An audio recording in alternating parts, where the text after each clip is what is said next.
In the year 2000, a judicial verdict shattered British public confidence in the medical profession forever. Dr. Harold Frederick Shipman, a respected general practitioner from Hyde in Greater Manchester, was convicted of murdering 15 of his patients. The public inquiry that followed revealed a far darker reality. An estimated 250 people killed beginning in 1971, with the inquiry establishing he had killed at least 284 people and may have killed as many as 300. Picture this: a doctor who made house calls in the rain, who stayed late to comfort grieving families, who was so trusted that elderly patients would change their wills to thank him. Now imagine that same doctor systematically ending the lives of those who trusted him most. This is not fiction. This is the Harold Shipman case.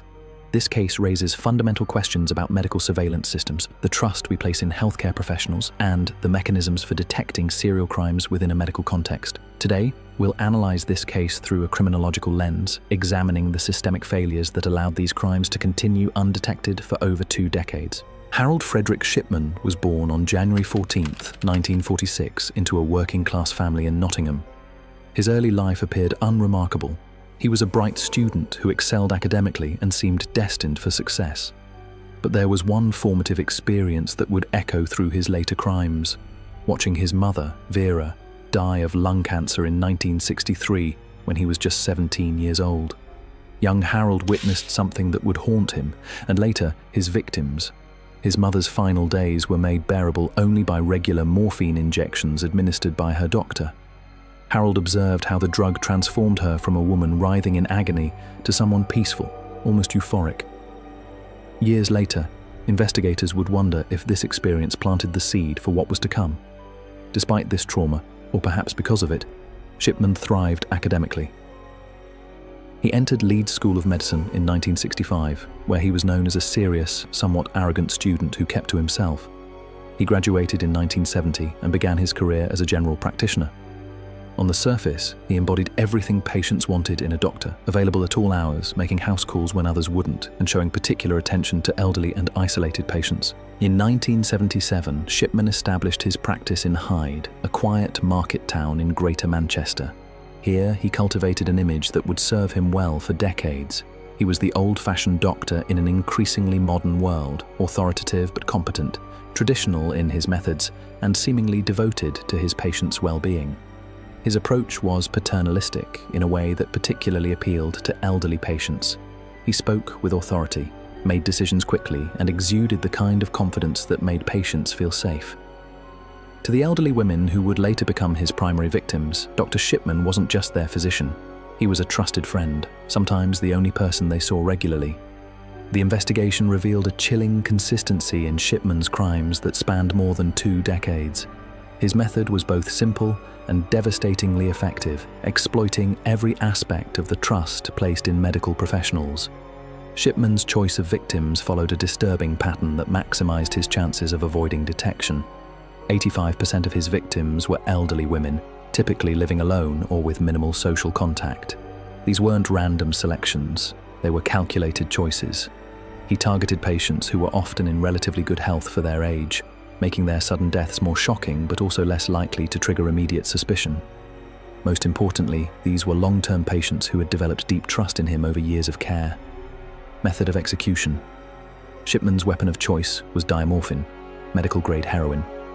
This drug, commonly used in palliative care, was both readily available to him and left distinctive traces in the body that could be detected in post-mortem examinations.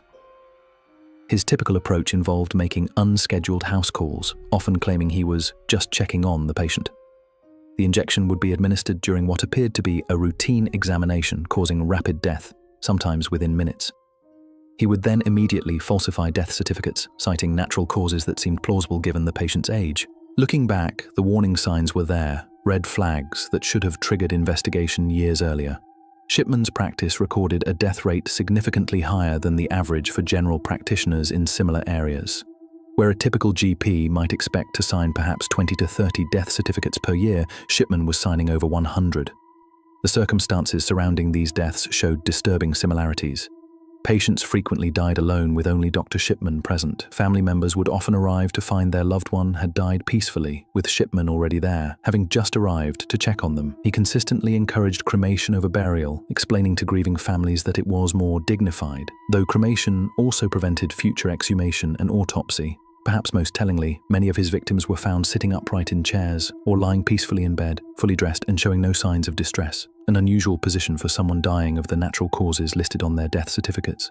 The 1980s and 1990s British healthcare system contained multiple vulnerabilities that Shipman exploited with devastating efficiency. These weren't minor cracks in the system. They were gaping holes that allowed a serial killer to operate with impunity for decades. The system for tracking dangerous drugs like diamorphine was practically non-existent. Shipman could order unusually large quantities of the drug without triggering any automatic reviews or requiring detailed justification. There were no regular audits of prescriptions, no cross-referencing of drug orders with patient needs, and no system to flag when a doctor's usage patterns deviated dramatically from the norm. When Shipman ordered enough diamorphine to kill dozens of people, no one asked why a GP needed such quantities. The process of certifying deaths relied almost entirely on trust. A single doctor could certify a death without any secondary verification, no matter how unusual the circumstances. There was no systematic review of death certificates, no statistical analysis to identify anomalous patterns, and established practitioners like Shipman were given almost unquestioned authority. The coroner system, which should have served as a safeguard, was understaffed and relied heavily on the initial assessment by the certifying physician. Shipman operated his practice in virtual isolation, with no meaningful oversight from colleagues or supervisors. Solo practice was common and accepted, with little expectation of peer review or collaborative decision-making. The culture of medical confidentiality, while essential for patient care, was misinterpreted to discourage questioning of colleagues' practices. This created an environment where concerning patterns could develop and persist without scrutiny. The Shipman case demonstrates how institutional trust can become a weapon in the wrong hands. The relationship between doctor and patient is built on fundamental asymmetries that Shipman ruthlessly exploited. Patients, particularly elderly ones, operated with what criminologists call information asymmetry.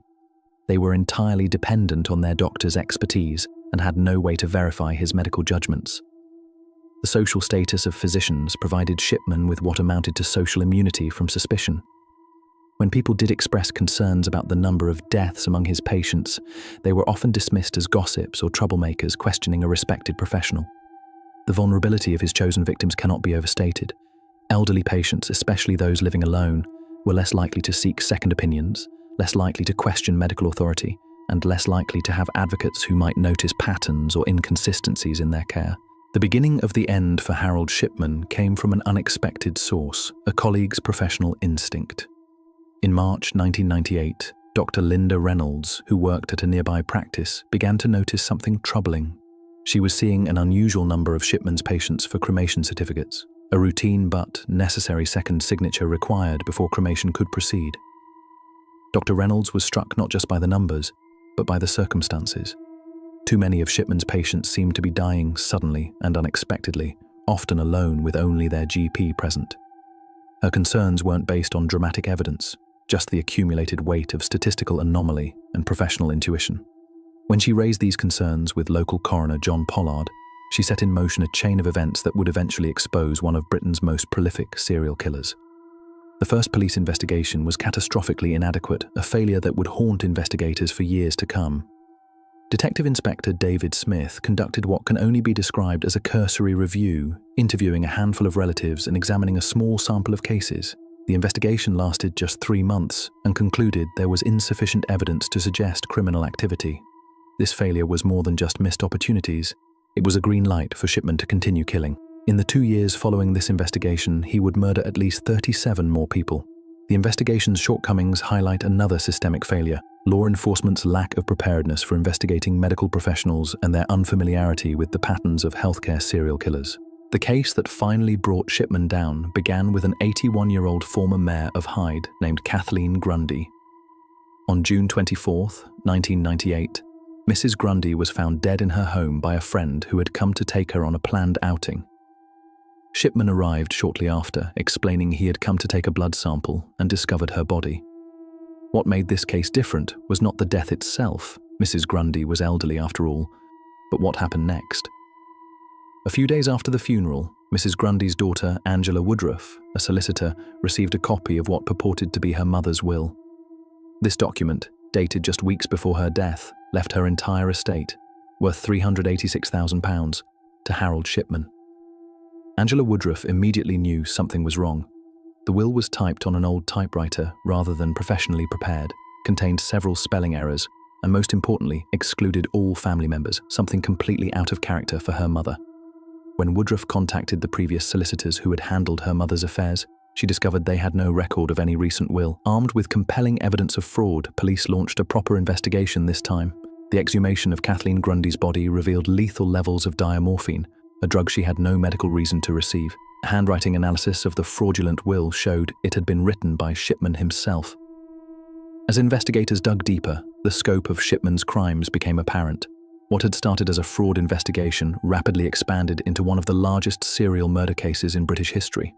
Bodies were exhumed, medical records scrutinized, and patterns emerged that painted a picture of systematic killing spanning decades.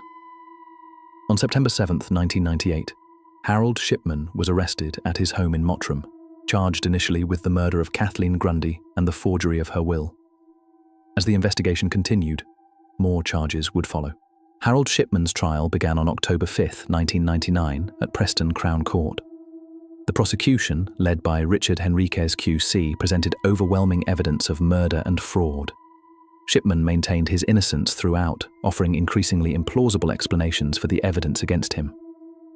On January 31, 2000, after 6 days of deliberation, the jury found him guilty on all counts, 15 murders and 1 count of forgery. Judge Mr. Justice Forbes sentenced Shipman to life imprisonment, recommending he never be released.